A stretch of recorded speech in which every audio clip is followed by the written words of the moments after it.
Welcome to Afterthoughts, everybody, the podcast where we give you our thoughts after we've watched something. I am your host, John Garcia. Joining us tonight, the usual suspects, live from the Los Angeles studio. I gotta have that tie clip, Brian. He's not wearing a tie clip, but I gotta have it.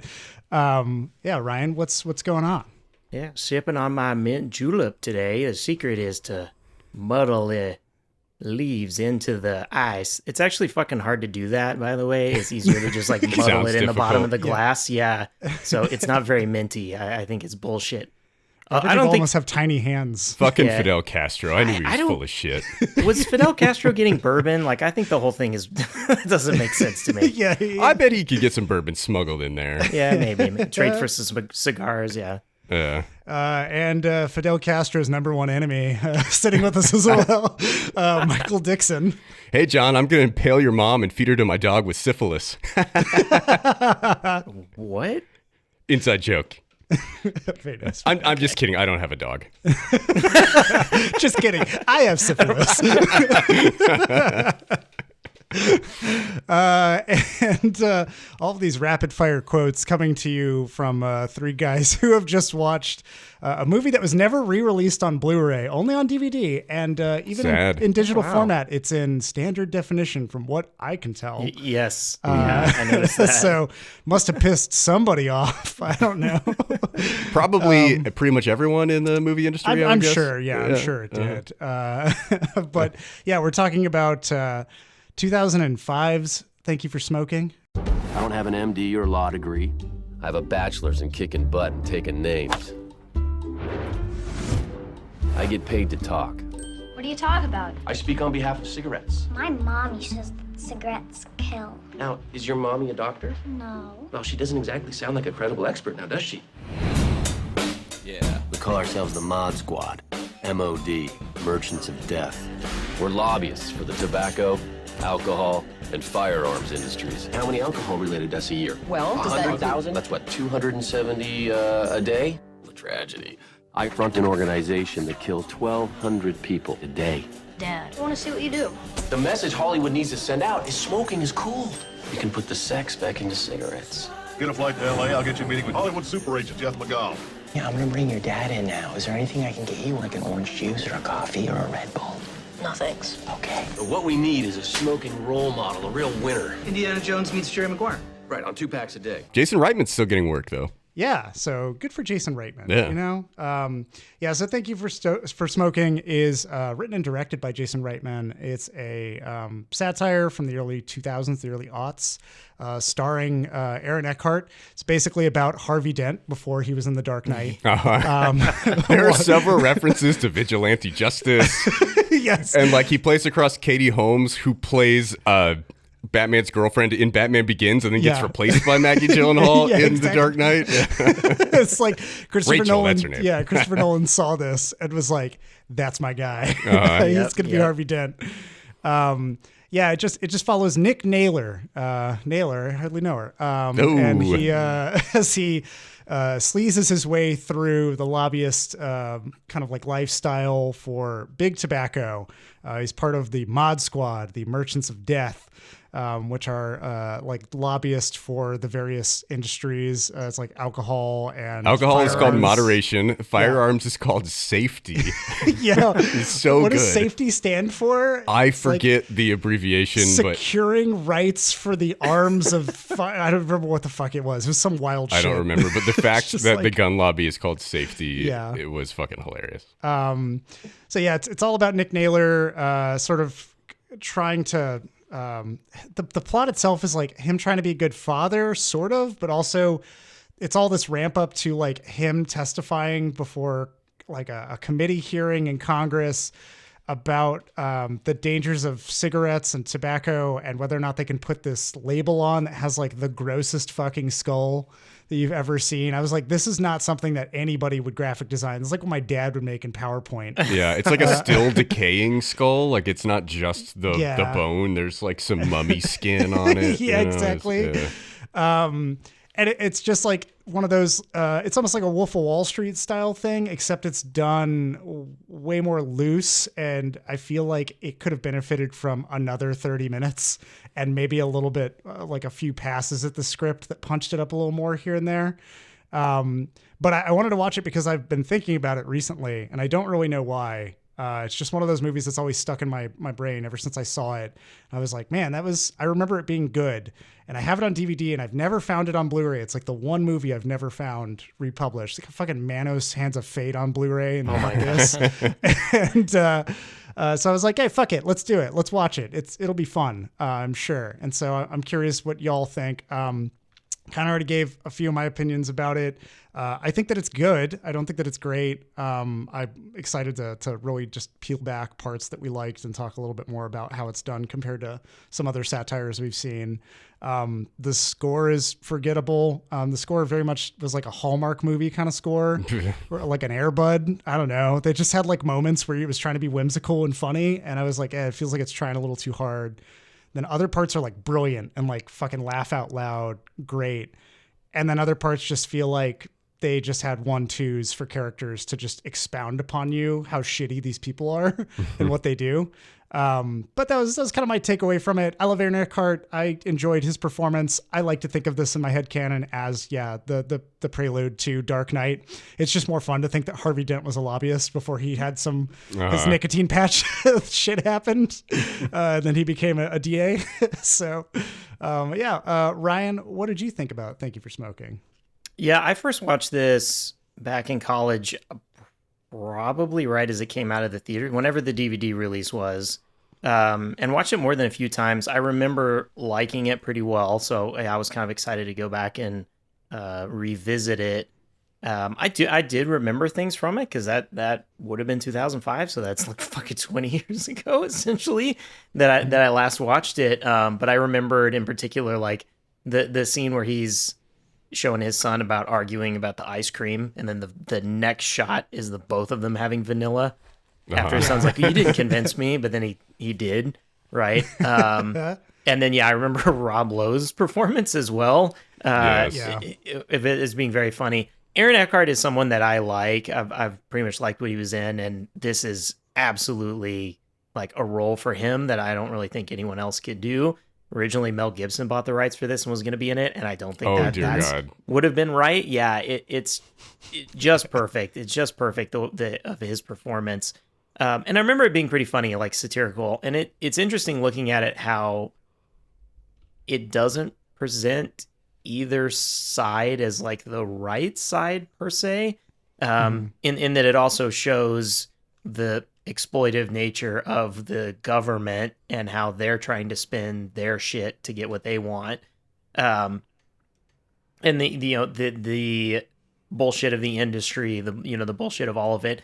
But it does present enough where the arguments that he makes feel kind of all right. Like you kind of get what he says in a little bit of a way. Like it's somewhat bullshit, but also he makes those good arguments about like, will you go after the Boeing, for pilot error or things like that, where you're like, you're sort of like, no, but if you really like think about it the next day, you're like, well, they do add seat belts to cars and they did increase the safety in airplanes and like they're constantly, and Boeing, by the way, there are speed limits. Yeah. Boeing, by the way, not in a good place right now for exactly the issues. Yeah, that line aged so well. Yeah. And it was particularly interesting going back and seeing it from the way that the smoking industry has changed even from then. So this was on the heels of the EU adding the disgusting fucking lung that's on the packaging on cigarettes there. Since then, we've updated our packaging somewhat, and it's still not as shitty as the EU. But cigarette smoking has dropped significantly. First off, for good reasons, and then because of vaping, which is now completely up to the levels that smoking was at back in the 90s when it was, starting to first come down. Similarly, I always like the bit where they talk about the teen like anti-smoking campaign, which was in the 2000s that they had that like Truth or whatever. Yeah, Truth. That pretty much had the same effect that Dare had against drugs in the 90s of the exact fucking opposite of what it was supposed to do, and highly ineffective. And now they're trying to do drugs. I dare you to do them. Yeah, exactly. Now they're trying to do it for vaping, and it's not fucking working either because they don't know how to get to these kids. Edward James almost. But the cast of this, like, it's even better than I remembered. Robert Duvall, J.K. Simmons, and even in his short scene, Sam Elliott, I remembered all of that, but just everybody else around it, even if they're just in it for a part of a scene, is really excellent. And I agree, the weak points of this is there really isn't a character arc per se, and there isn't, stays so morally gray that it's hard to tell what it exactly wants beyond just being like funny and satirical. And there are a lot of things that feel like they're just the setup for a joke, right? And the kind of like punchiness of the dialogue. But I still think I enjoyed it again. I laughed again, remembering, I laughed at the same lines I probably laughed at fucking back then. So yeah, generally I enjoyed it. Dixon? Nice. Yeah, I liked this a lot. I had never seen this before. I knew of it because it has a provocative title. It gets the people going. But yeah, I really didn't know what to expect going into this. I do agree. I think it is one of the best cast movies that I have ever seen. Like, I am just shocked at how perfect each character is in their role. Like, J.K. Simmons is a loud, pissed off boss. Robert Duvall is a Carolina tobacco tycoon. William H. Macy is a timid Vermont senator. Yep. David Koechner as a gun lobby spokesman. Rob Lowe as a vapid super agent. Adam Brody as his vapid broy assistant. And Sam Elliott as the Marlboro man. Like, holy shit. Like, those are all perfect roles for those people to play. Yeah. And then you have Aaron Eckhart, who, like, I actually typically don't like Aaron Eckhart. And I think part of the issue that I have with him as an actor is that I don't really buy the emotions that he is experiencing because he seems like a vapid spokesman dude. And like, in a real movie where he's trying to convey real emotion, that's a problem. And in Thank You for Smoking, when he's playing that, like, this is the role that he was born to play. He is perfect in this movie. And I thought the movie was really interesting. I think I think I actually disagree with you, Ryan, that it doesn't have development or that it's not clear what it's trying to say. I actually think I had some takeaways from it, and interested to hear more of what you guys think about maybe what the movie is saying. But I think it's a really interesting analysis of Washington, D.C. as a whole and how it works, and how the machinations of D.C. are very similar to how Hollywood works, and how both of those industries, you just have to sell your soul and not have a conscience and just deny, and, just be the worst person that you can be to ascend to the top and be the best in your industry. And there is definitely some, there's a lot of criticism of all the people in that ecosystem, right? There's a lot of criticism of the senator who seems like earnestly trying to push back on tobacco. There's criticism of his aides that work in Health and Human Services that are legitimately trying to curb tobacco use in America. Like, there's that great line when Aaron Eckhart is at the Senate committee and William H. Macy is like, do you think that the the Embassy for Tobacco Research is influenced by its donations from Big Tobacco? And he's like, no, just like you're not influenced by campaign donations. Right. Yeah. And, so like there's some good both sidesing back and forth going on in what the movie is doing. I think the movie is saying that all of these people are terrible, broadly speaking, with maybe some minor exceptions. But it is highlighting the particularly bad nature of tobacco and how evil the tobacco industry is. And like, yeah, alcohol is bad, firearms are bad, the government is corrupt and bad, but like, tobacco is particularly evil. And here's some of the ways that that's the case. And I think exploring the life of a tobacco lobbyist is a way to just really get into the root of the dirt and filth and corruption in DC and all of the interworkings of it. So I thought it was pretty interesting. And then I think the arc of the character is, he's going about his job, bullshitting his way to the top. And then, he thinks he has a big setback when, he gets kidnapped and then the newspaper story drops, it gives away all his secrets. He's like, oh shit, what am I going to do? And then like the lesson that he learns is that he just needs to double down and be even shittier. Yeah. Right. And that will fix all his problems and he'll just get right back to where he was. And I think that's a really interesting perversion of the typical Hollywood narrative where like the guy who's a shithead learns something toward the end of the movie and then maybe becomes a little bit better person and learns something and maybe has a nice moment with his kid and decides to become a better dad. And this is like, no, actually, Aaron Eckhart is just going to double down on all his shittiness, become an even worse influence on his kid, become not just a lobbyist for the tobacco industry, but a lobbyist for hire for whoever wants him to spin their evil stories and sell their awful products to the public. The cell phone joke at the end was kind of funny about, tying cell phone use to brain cancer.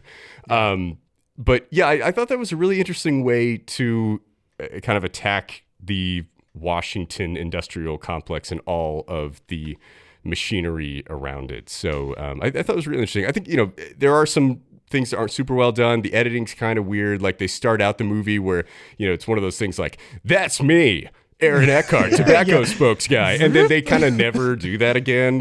Like occasionally he'll give voiceover and like, oh yeah, I forgot we were doing that. And then they I leave forgot that was the framing mechanism. Entirely. Right. And, there's stuff like that that's kind of, doesn't feel like it works super well. But overall, I think the movie's really funny. There are a lot of hilarious quotes in it. And the cast is just perfect, and I thought the writing was pretty clever and interesting. So, that's what I got. Yeah, my kind of take on that is I said at the beginning that like this movie could have benefited from 30 minutes more.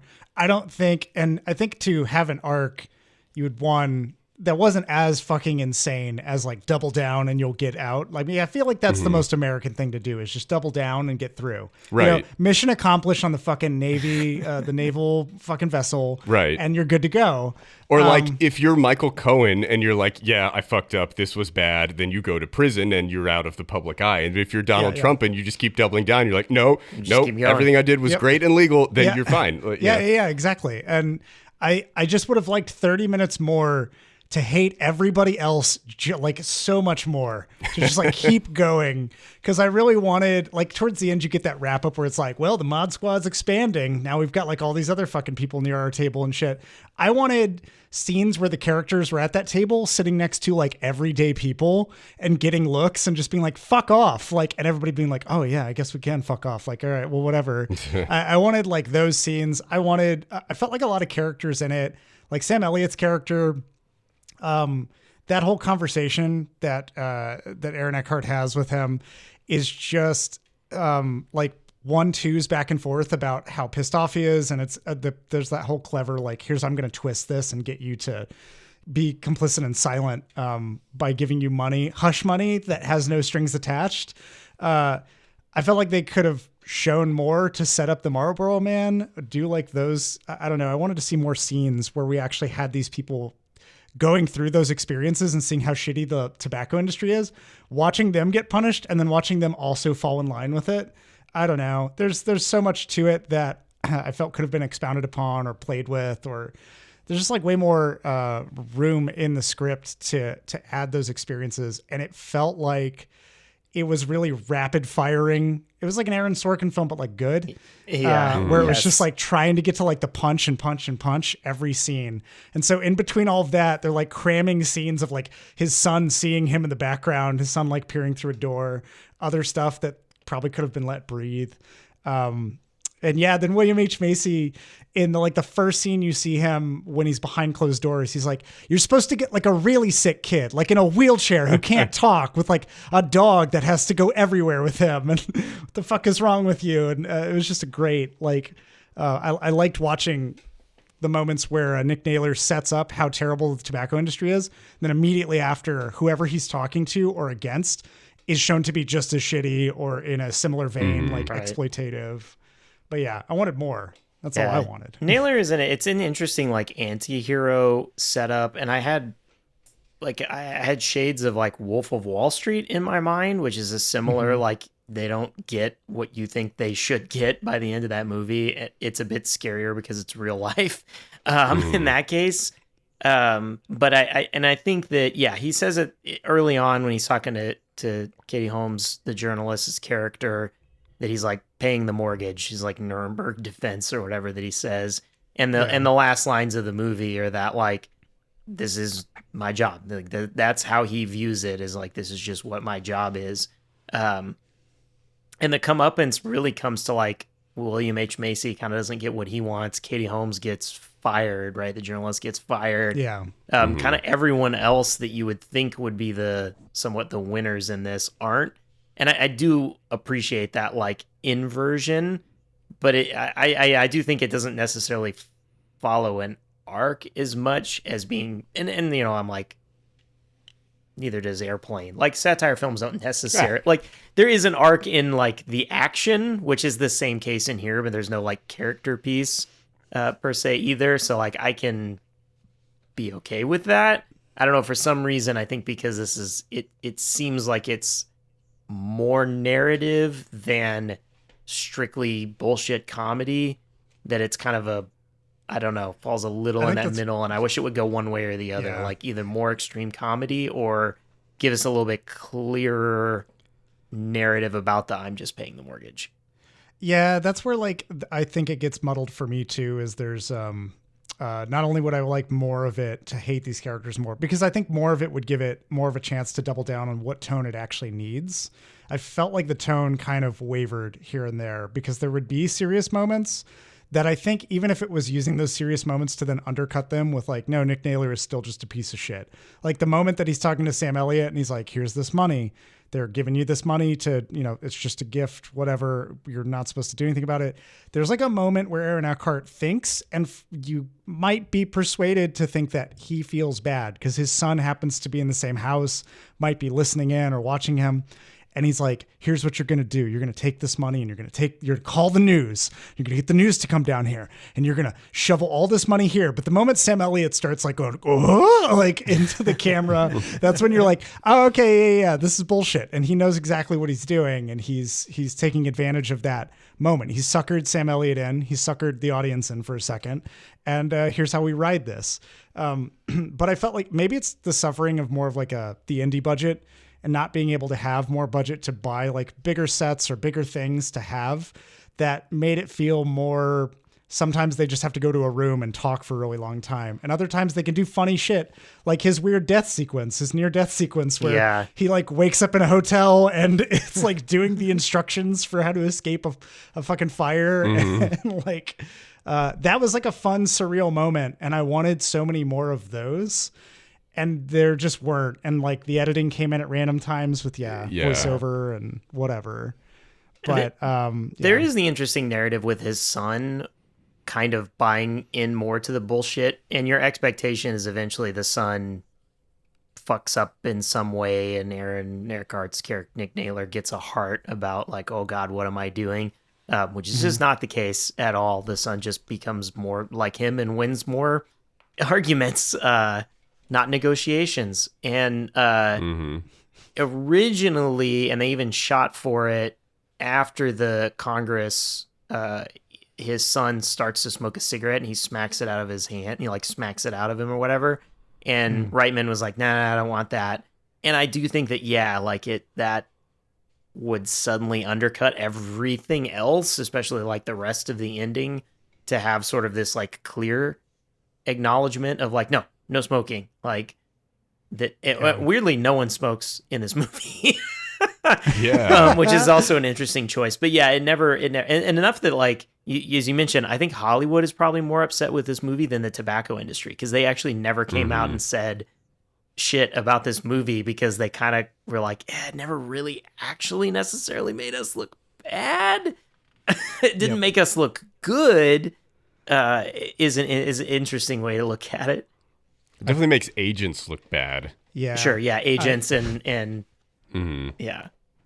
I really wished, another scene I wished if they had more budget they could have done is to actually show the movie that Rob Lowe's describing. Yeah. To show Brad and Angelina like, Hey, Brad and Catherine Zeta-Jones. oh yeah, Catherine Zeta-Jones. Sorry, I was thinking because whatever. Brad and Angelina, we all know. Yeah, they have a scene where like they bring Aaron Eckhart to set and they're filming that. Yeah, that exactly. sequence. They're like hanging on the green screen.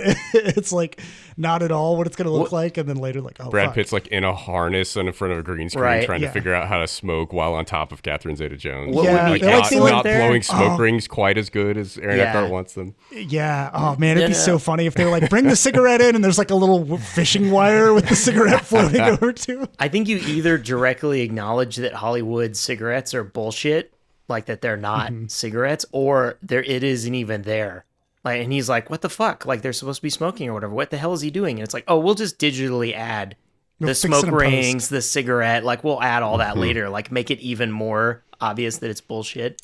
Yeah, and then talk about the budget for how much it costs to CGI the smoke and make it look as realistic as possible, yeah. and be like, oh yeah, there you go, that's what you invest. This I did is- love the bit at the end of the movie where William H. Macy is like on a news show talking about how he's editing old movies to remove the cigarettes. Yeah, They yeah. like show pictures of really shitty CGI removing cigarettes and putting like a random object in the person's hand instead. Walkie-talkies. The lollipop or whatever. It's all Yeah. walkie-talkies, like ET. I'm just sucking on this hot dog. I don't know what you're talking. It was the style at the time. I would argue that I'm making our history safer, or whatever the fuck he says. some revisionist shit. Oh man. Yeah, and you have like his character is kind of painted as the moral panic gone too far, like past we need to shut down cigarettes and we need to like edit our art to, clean it and make sure there's no weird tantalizing evil shit in it. It's interesting to me though, like his main campaign is this adding the skull and crossbones to the cigarette packs. And as I mentioned, that already happened in the EU. They've updated the wording and packaging in the US since then, and also removed it from billboards and magazines. That may have happened kind of before this, and then added warnings in front of movies and added cigarette smoking to the like ratings, Yeah. right? Yeah. And so I'm like, we actually have gone further since then than what he was doing. So it's like what he was even going after, like, isn't that unrealistic? I think it helps the story, but it's also kind of like, fine, he's going for it. Yeah, I remember when Avatar came out in 2009, and there was one scene with Sigourney Weaver smoking a cigarette, and there was like this massive outcry from the anti-smoking lobbies, and it was like people were trying to boycott the film or get James Cameron to edit out that scene and stuff, and it was like that was only 4 years after Thank You for Smoking. Yeah. It's pretty wild. I would have loved to. I continue to add more scenes to this movie, and I think that that's a sign that I really liked it. I did really enjoy it. That I wanted more out of it. But I would have loved like flashbacks to because they talk whenever they meet. What is it? The fucking colonel? Is that what his name is? Is that Robert Duvall's name? The captain. The captain. Yeah. Sorry, there's a colonel or a captain somewhere. When he goes to meet the captain and. The captain's talking about how he's talking about how the captain is the guy who like introduced filters to cigarettes when like Reader's Digest tried to fucking smear them for In being- 1952. Yeah. I would have Like, in loved 1952, I was in Korea killing Chinese. I would have loved to see like a smash cut montage of every decade of pushing against cigarettes and the same reaction from Robert Duvall in like different wigs that are getting worse and worse. Oh yeah, nice. So he's like older or something. That would have been good shit. It was like, oh, it's gonna ruin us. Like, no, it's not. It's interesting. Filtered cigarettes, just because you bring that up, did increase smoking and smoking sales, and it had the opposite effect of what you would think it would, because filters are kind of bullshit, and by getting less nicotine, not less of the bullshit in there, people smoke more cigarettes to cover for Actually, it. yeah. Yeah, I will say that it's interesting coming to this, because when I did first watch this movie, I was a smoker, and then I'm not now, probably about 20 years since. So Congrats. revisiting it as a non-smoker versus at the time, When'd you quit? probably we're almost right around this time, 2007 probably. This was definitely in the time period where I was in that classic smoker thing where you like quit for a while and then come back and then quit for a while and then come back, and you know, try to figure out ways to cut it or whatever. Yeah. But yeah, I've no. never been there, so I don't know what you're talking about, but yeah. As to the potential smokers out there that are wanting to quit, you have to come up with a reason. Like, you have to really have something you want to go for. And I really was just at that point where I was like, I was smoking at the time, like through college essentially, and I knew I like didn't want to be a smoker when I was older, and I didn't want to smoke around family or whatever. And so yeah, kind of with that point where I was like, okay, this isn't going to be future me. I need to quit. That's what finally got it to stick. Did you eat lots of cold turkey? Yeah, right. Yeah. Yes, you did. He I smoked did have lots of cold turkey. Yeah, I did. I will warn you, will have cigarette dreams for a while. I haven't had these in a long time, but pretty much when you first start quitting, you start dreaming about, like, literally, it fucks with you so much you dream about smoking and enjoying it and wanting it. But yeah, now it's like I smell it like secondhand or something, and it fucking smells terrible to me. And yeah, like I would not, if I picked up one now, I'd fucking hack a lung up. I've come so far. But yeah. What is the most number of nicotine patches you've worn at once? Was it 52? Yeah, right. One. Nicotine patches are bullshit.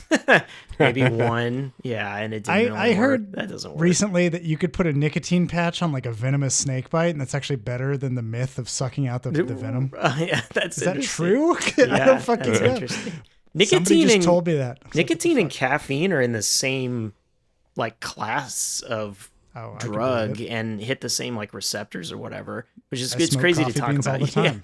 Yeah. It's crazy to think about how like, well, I mean, caffeine is actually like dangerous if you straight like. Well, I mean, people die from having too many espressos. Well, I had a friend who had right? like liquid caffeine, and Yeah, that's not they good. poured me like a little bit of that. Wait, isn't most caffeine liquid? No, No, like just it's straight like caffeine. pure Oh.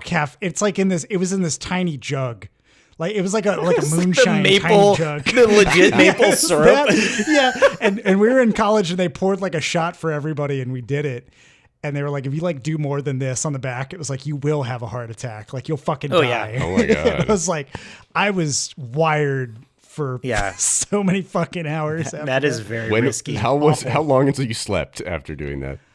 I don't remember, but I just know it was very unpleasant. Like it was just like I couldn't sleep if I wanted to, and my body Oh was my like God. actively, like I could see time and I could taste words, like that shit. That's hilarious. I smoke a cigar like once a month or so, and it's like I enjoy that as a relaxing activity on occasion, like sit outside and smoke a cigar and sip a glass of whiskey and just do nothing for an hour, you know? But I don't I've never really gotten into cigarettes. You and don't it just, inhale on the.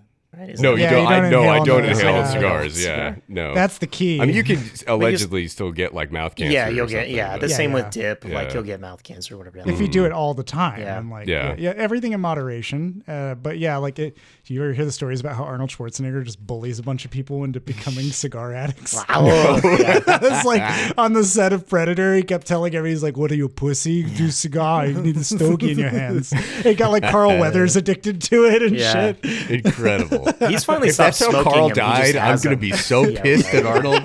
It's Arnold's fault. I had a pipe for a while. That was pretty awesome. Oh no way! Yeah, that was pretty awesome. You get some. That cool seems stuff. like You a get some fun flavor. experience. Yeah, Yeah. yeah. This all talks to my like addictive behavior. I've actually finally quit caffeine, so Oh, which, nice. is, Oh, which was wow. also very helpful in quitting nicotine. But I fucking had 20 years of a caffeine addiction. Off of So. one thing and onto another. When my grandfather quit smoking, he just had to keep putting things in his mouth, and so he just got super fat. Like he just ate constantly, and he was already not slim, and then just probably gained 100 pounds when he quit smoking. Damn. Yeah. It's a real shame. And it's interesting. Like, and I'll try to bring us back to the movie because Duval mentions. I the dare you Reader's to. Digest. I'm the host, but I'll let you yeah. do it. My great grandfather, he had smoked a pipe or whatever, and he said like when the Surgeon General had come on and said, "Oh, you shouldn't smoke anymore," and gave it was like 72 or 74 or something like that, where the Surgeon General like released the like, "Hey, smoking is bad for you." Like actually, the government is taking the stance that smoking is bad for you. And he was like, "That's it. There's no Like, evidence I'm to done." support that, Ryan. Yeah, no.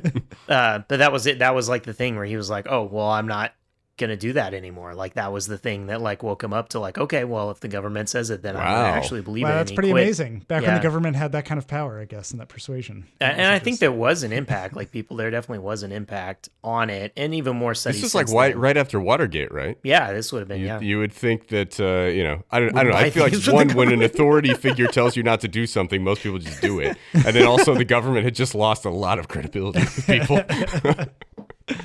Hey, it wasn't the Surgeon Generals, man, who were in that building. You don't know that. They were looking at the big tobacco conference that was going on. Forrest Gump fucking narked on the Surgeon General. Dear God.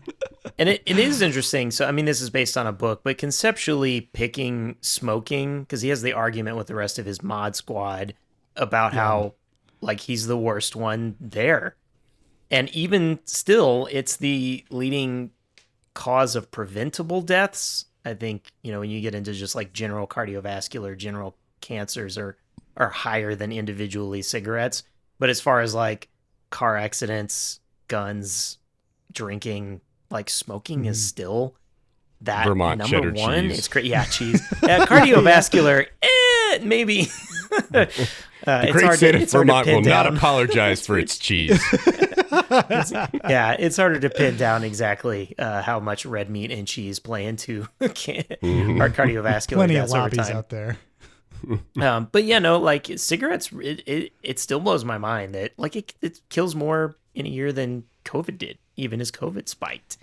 Yeah. Still, it's just those long-term effects. I just remembered why I thought about this movie and why I picked it. And it was because I was helping another friend record their podcast. Sorry, guys, I didn't mean to break it to you. Oh, God. What? John, you're seeing other podcasts? How long has John's this been a great going on? guy, so loyal. Yeah. Yeah. It's his idea, huh? But yeah, and they were talking about Saltburn, and one of the podcast hosts was like, yeah, and there's this whole scene where Barry Keoghan's like smoking, and I don't care what anybody says, it looks really fucking cool when people smoke on screen. And I was like, huh, I remember this from something. And then I think it just triggered the whole like going to Rob Lowe sequence and everything in my brain. And I was like, man, this movie's pretty impactful. I don't think that I've seen a movie where I think anybody smoking a cigarette is cool. I think it's part of the character. It can be part of their choice, and that's fine. But I've never been like, oh, that's fucking rad. That makes it look so badass. Like, I'll see like a Wong Kar-wai film and the smoke and the light's cool, but I'm also like, that doesn't really make me want to smoke. I don't know. Yeah. I've never wanted to smoke from watching it, but I do think like a stylish film noir, it's like a cool, style thing to have somebody smoking, and it adds to the kind of like laid back, nature of the character and stuff. But it's never been something that I'd be like, oh yeah, let me go grab a pack of Marlboros. Yeah, get them up. I think I smoke cools. Smoke them up. Smoke them if you got them. I think that there was a time where that certainly would have been more the case, and the Marlboro Man's time was definitely it. And I do think that they talk about, old movies. They show an old movie. That's the only time you see John Wayne smoking. Is the only smoking that you see in this movie. And I do think, in the 30s and the 40s, it was a big deal, and it was a cool thing, and added to the spike. And a lot of people smoke, honestly, the same as like people drink now. Like, we all know it's fucking with us, and probably long term it's not great for us. Even in moderation, it's still not good for us long term. Fuck whatever they say about drinking a glass of red wine. That's the same people that study cigarettes study red wine until you have that scientist that pumps smoke into a rat cage. Yes. Hey, I've seen some pretty convincing studies that say if you keep your BAC at 0.05, just leave it there. Don't go beyond that. It's actually really good for you. We actually had a great episode on that. I can't remember what it was about, but I know we had it somewhere. It was awesome. But I do think that it's harder for us to see, because I do think the millennial, especially millennial post generation, does see cigarettes as cancer.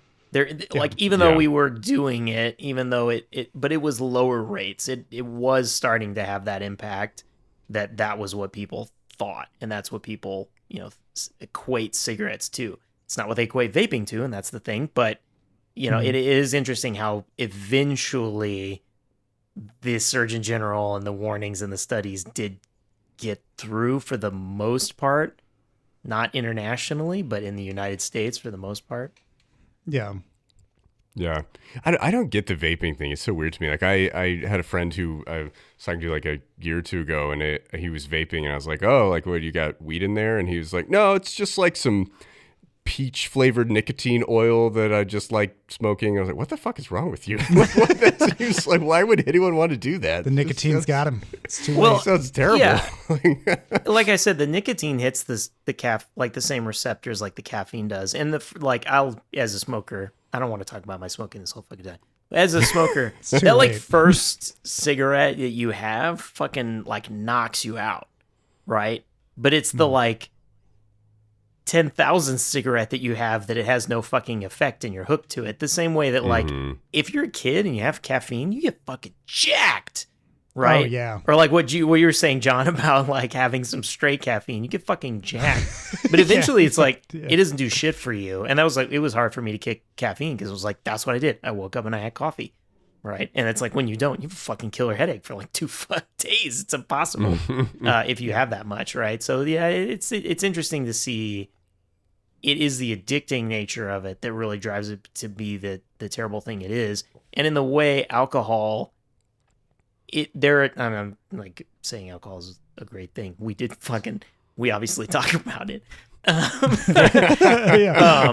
it is a little bit different in that like it isn't the same type of addiction. It isn't a chemical addiction in of itself about the drinking. Now, if you get to the point of drinking like my grandfather and grandmother did, you cannot stop like it actually does. You can get to the point where you get like chemically on it essentially, but I think there is that somewhat finesse of the way that it creates the addiction. Yeah. That's like how they say that marijuana is not habit forming, but like I know plenty of people who are just like, have to blaze. It's their I have to identity. fucking do something. Yeah. Yeah. But again, it isn't quite the same when you talk about like, more illicit drugs. Marijuana is illicit depending on your state. Your state, yes. My state, no. Well, but the like heroin, cocaine, right? That they hit those receptors, and then you want to go back for that, and your body tells you to go back for that. It isn't quite the same with like marijuana and alcohol, and that's where it's like just a different thing. And honestly, like that's why they're gateways, Ryan. Yeah, to Satan. No, yeah, alcohol will probably kill you from like liver disease before something else, and even then, it's kind of hard, or you. But at least you'll be sociable and liked. Yeah. Right? I liked that line at the beginning of the movie where he's introducing the mod squad and he's talking about the alcohol woman. He's like, she started drinking at 14 and thus developed the tolerance of an Irish doctor. Oh, God. Yeah. Yeah, Jesus. So many great lines, so many great gags in it. I fucking love David Koechner. Is that his name? Keckner. Yeah, I love Koechner. David Koechner. I love that dude. And like anything he's in, even if it's terrible, I just like him. He's always the fun. same guy in everything he's in, but it's fun. And I think that persona works just perfectly for the gun lobby spokesman. Like, just completely on point. Did you ever see The Comebacks? I think that's what it was No. called. Oh, it's awful. It's one of those like parody Really selling films, it. like that. Yeah, Sounds like I've seen it 6 times. It's I terrible. worked at the theater when it was there, and I had a thing for like I'd go watch the terrible parody movies, like like Epic Movie or whatever. I wouldn't go see them paid, but I could like walk in and be like, I just like this gag, I'm fucking out. And but there's a character in that where the quarterback or like the running back, his name is Asil Tari, and so anytime that David Koechner was like ACL tear, get out there, like of course eventually he fucking tears his ACL. I was like, that's the only gag I fucking remember from that movie. I was just like, oh, the rest of it's awful. That's kind of funny. Was there anything else about this movie that we haven't talked about? We talked about the arc. There is a lack of one for an intended purpose, or the one that is there. I don't fucking know. I like the arc of good. Aaron Eckhart's Yeah, character. yeah. I think like the fact that he doesn't change and he just decides, oh no, like I need to be my true self and double down on all the things that always got me here are just very like that's fucking America, man. Like that is Washington DC. That's what it takes to actually be successful in these roles. And I thought his character was very poignant for that type of thing. And I think one thing I think the movie is really good at doing, I'm curious to hear your guys' thoughts on this, is that it shows, the way to be successful in debate or in PR or in politics or lobbying or whatever is not to convince people that you're right. It's to just cast doubt on all other opinions and smear the people opposite you. And no matter what shit is hurled at you, you just hurl it right back and you ignore any criticisms toward you, and you say enough bad things about the other person that they are forced to have to respond to it. And then it becomes, you've smeared their character as much as yours has been. And then, you are muddying the moral nature of the conversation, right? It's like, clearly smoking is bad. And William H. Macy's senator character is in the right in what he is trying to do. But like, you can call him out for his shit and for his state selling cheese that increases people's cholesterol, or for, him taking campaign contributions and doing what his donors want to do, right? You can just cast doubt on the person arguing against you, and that is enough to just basically win the argument, right? Because you take the person who is claiming the moral high ground and you bring them right down into the dirt with you, and then you've won, and then you just move on to the next fight. And like, that's fucking America. That's Washington D.C. That's how the world works. There's also like that it's not really a subtle through line, but like the kind of commentary on America's evolution and like how consumers absorb education and information and like whatever is there. Like we get Nick Naylor in that classroom where he's talking about challenging authority. Yeah. And that was just great, where he's like, look, I'm not saying cigarettes are good for you. I'm just saying you should find out for yourself. Like, if just someone says they're an on- expert, maybe do some reading on your own. Yeah. Like, who says? There's some good advice in that, but it's being weaponized for his ends. Exactly. And then like at the end when they're in the hearing, and William H. Macy is like, why do we need to do this grotesque image? Why can't we put text on it that explains why? And they're like, well, studies have shown that like consumers are way more engaged by just a visual. They don't want to read, and they don't really want to engage with something like that. They're much more deterred by what is visually striking. And it just speaks to like that like reducing of information and how you can consume it into like one point of access. And it's that kind of like, I've heard friends tell me that like they get a lot of education from like TikToks and stuff. And I am like, okay, there's some stuff from TikToks I would take, like a recipe to make food for myself could be pretty good, but like, what's that, right? I don't think you've seen the shit that they're making recipes on TikTok. That's some bullshit too. No, I'm not like not that I put Like 5-minute Totinos in crafts. tortillas and covered it with American Craft Singles recipes. No, they I put meant, shit in the like- microwave that will fucking explode. Oh yeah, well that sure, but I'm talking about the people who actually like are True good chefs. cooks, Yeah, probably. yeah. True chefs would do that. Whereas like somebody sent me a TikTok of like a dude explaining how Trump came to power, and he was like citing like it happened back when like Nixon was blah blah blah, and he like talked through this whole oral history, but there's like no In cited 60 links. seconds. Yeah, like 60 seconds or whatever, and it was just like no cited references. It's all his own personal experience, and I was like, there's a lot of people out there that'll listen to this and go, yep, makes sense to me, and call it a day. And it's the same kind of like, all right, that doesn't really seem substantial though to just take that and run with it. So yeah, it's like interesting that this movie sort of points to a lot of that, and giving people like reduced information and choices. Like even in the Sam Elliott scene, there are more choices than what Nick Naylor presents to the Marlboro Man. He doesn't have to give all of the money to charity or keep all of the blood money. He could as easily make a press release that says he's taking some of the money to pay for damages and medical expenses incurred by the tobacco industry, and he's giving the rest to charity. But because Nick Naylor presents it to him in that way, it reduces his perspective and it completely fucks him over. And Don't suppose I could criticize you for half of it. Part of the reason I picked this movie is so Dixon could do his Sam Elliott impressions. And Robert Duvall's. Yeah, Tours, the banquet bear. it is scary how much our political system has pretty much broken into I'm not them. Like honestly, Yeah. I don't want to whataboutism or both sides, but truly it is like the case that both parties in this year is going to be fucking fun, right? Is pretty much boiling my down God. to I'm not them, they're bad. Yep. Yeah, I was talking to a friend recently. I was like, we're just gotten to the point in America where every single vote is a protest vote, right? Like no one actually likes the candidate that they're voting for, but they just don't like the other one, right? Yep. So like everybody, most people will admit that like the candidate that they're voting for is not a great option, but they hate the other one more, and they think that they're the equivalent of Hitler or whatever, and like we just have to we have to prevent that guy from being president, so we'll just vote for this terrible candidate instead. And it's just a wonderful country in which we currently find ourselves. What was South Park's forced to choose the lesser of two evils? Yeah, a douche and a turd sandwich. The giant douche and the turd sandwich. That's exact. You're a turd sandwich. or the Kang and Kodos of The Simpsons, like Bob Dole and Bill Clinton. I think what's scary, and it's the same. I think I'll vote for a third party candidate and throw away your vote. I think what's scary is that we've gone past that to where it's like it's fun and it's satirical in this movie and it's funny in The Simpsons or South Park, but like we've gone to the level where it's like that's not funny anymore. Like it's really scary how far beyond that we've come. Mm-hmm. I mean, honestly, like the fact that the tobacco industry is still around is even the like scary thing that this movie presents of like, yeah, it's funny, it's satirical, we can laugh about it, but you're like, yeah, they're still fucking winning.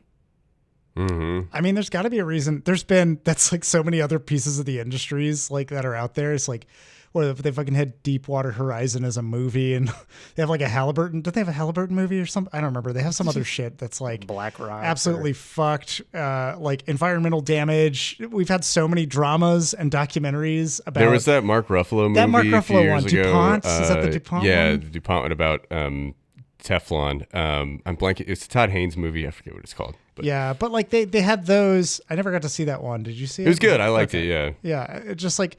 We've had so many of those, and I imagine so many people walk out of those being like, man, that's awful.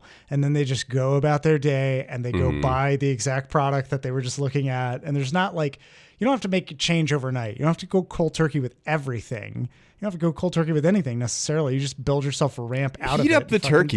Yeah, it's not that much work. Doing this. But throw it in a pan, like just heat it up a little bit. It'll be fine. Or, I don't know. Go cold bread instead. The turkey industry is also slaughtering thousands of birds. That's contributing to whatever. Yeah. Like also, turkey fucking conditions. Sucks. Don't eat turkey. Yeah, they really shouldn't be pardoning those birds. Okay, they're accessories to this lobby. But yeah, I felt like this movie.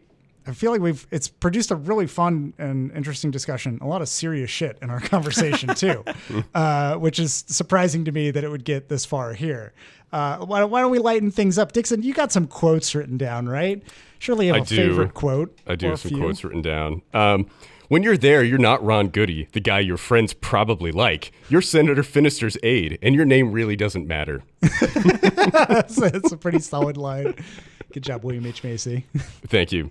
I love when Aaron Eckhart's kid says to him, I guess every person deserves a fair defense. And Eckhart says, yeah, so do multinational corporations. That was the other thing. That's the precursor to Citizens United, is that line right there. Boom.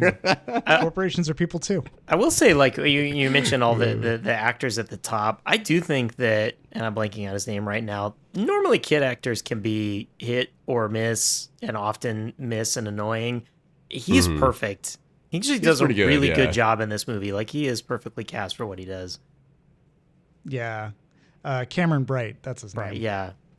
Yeah. He was in the Twilight movies later, Ryan. Yeah, no, he doesn't have much of a career beyond that. And I'll say, since we're talking about that, Reitman did Juno after this, and then by the time he got to he was on a good track until the fucking Ghostbuster movies, and it's been downhill. I didn't see Juno, but I liked Young Adult, and Tully was really good. He's done some good indie dramedy movies. Yeah, I love Young Adult. I really enjoyed that. Mm-hmm. Also, William H. Macy's character's name is Ortolan Finister. Yeah. Like, how did they fucking even come up with that? They crunched all of Congress's names into like an AI. Yeah. Got one perfect name. That play on Ortolan, Ortolan. Like, what the fuck is he? And then Finister is spelled with 2 R's and an E at the end. Like, what the hell? Yeah, it is. Like, it's so strange. Oh my God. I don't know. And then my other favorite quote was when Aaron Eckhart's talking to his kid about, his kid's having to write that essay about why America has the best government in the world. Yes. And he's like, best government? Like, how would you even determine that? We're better than some, better than most? Probably not. We do have a very entertaining government. Yeah. Yes, we do. I love his very flippant, like, because of our endless appeal system. Yes.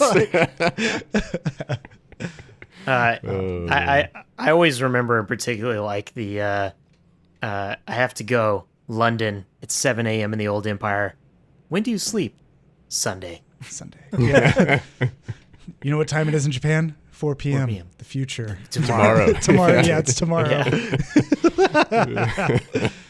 Yeah. My only other question is, and maybe folks don't have a preference for this, but what is your favorite, like looking back on it, that's fucking wild, selling cigarettes ad and/or ad placement? Ooh, Oh, man. interesting. Which is funny to say because it wasn't on television for any of our lives. Nope. I'm pretty I sure it was remember banned seeing before then. ads for cigarettes in like Sports Illustrated magazines Billboards at the and dentist's magazines, office, yeah. and I was like, "What the fuck are that? That's Yeah. weird." It was a fucking bipedal camel Yeah, Yeah. smoking fuck, cigarettes Joe with hot Cool? girls. It was very Yeah. it's very weird to look It's like a back Ralph on. Bakshi film on a page. Did you have dreams about Joe Cool, Ryan? No, honestly I did smoke Marlboros. I didn't smoke. Actually, I did smoke some of the what were they fucking Camel? God damn it, I can't remember. There was a particular brand of Camels, and it was scary Sector to me. Sixes? Yeah, Sector The Sixes. Sector 6. They were something. Yeah. Turkish Golds. I did smoke some Turkish Golds. Golds, and we were watching like one of those fucking murder shows that everybody loves, right? And they're pulling out.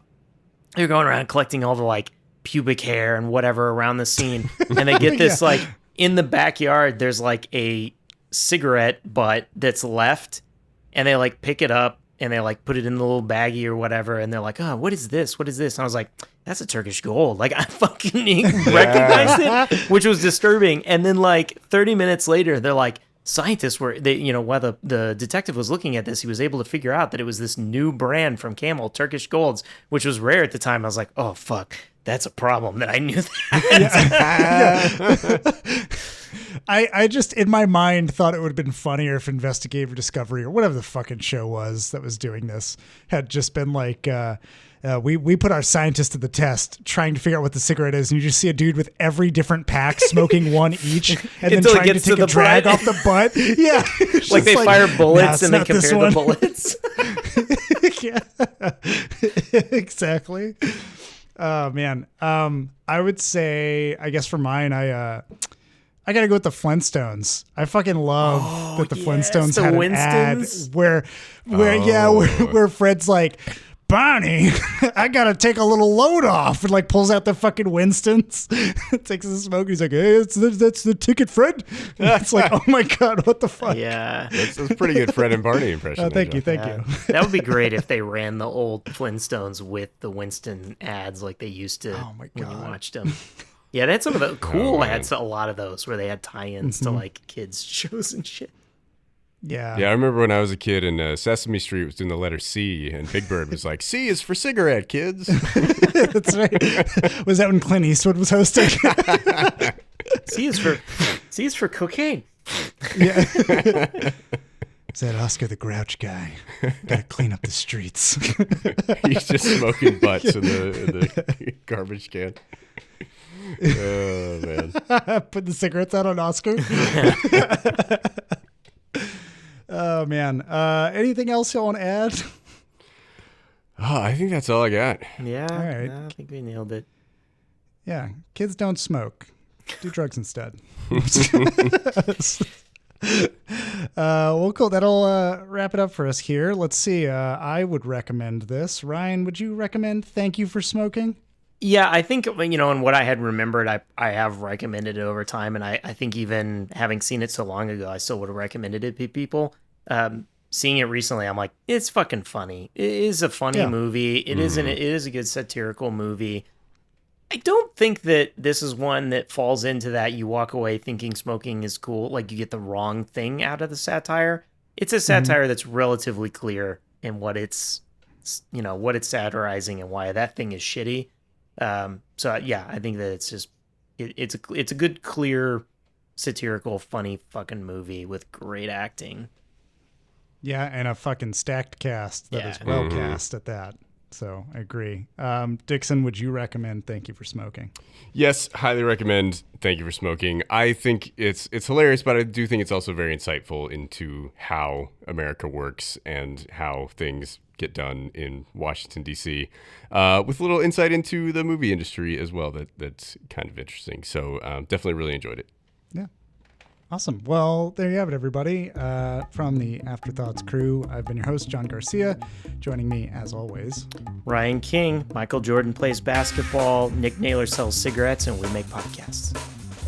Yes, we do. And Michael Dixon, fuck the Boeing Corporation. We're not going to get sponsorship now from somebody. Get Airbus on the line. Hey, I will gladly do an Airbus ad read on this podcast.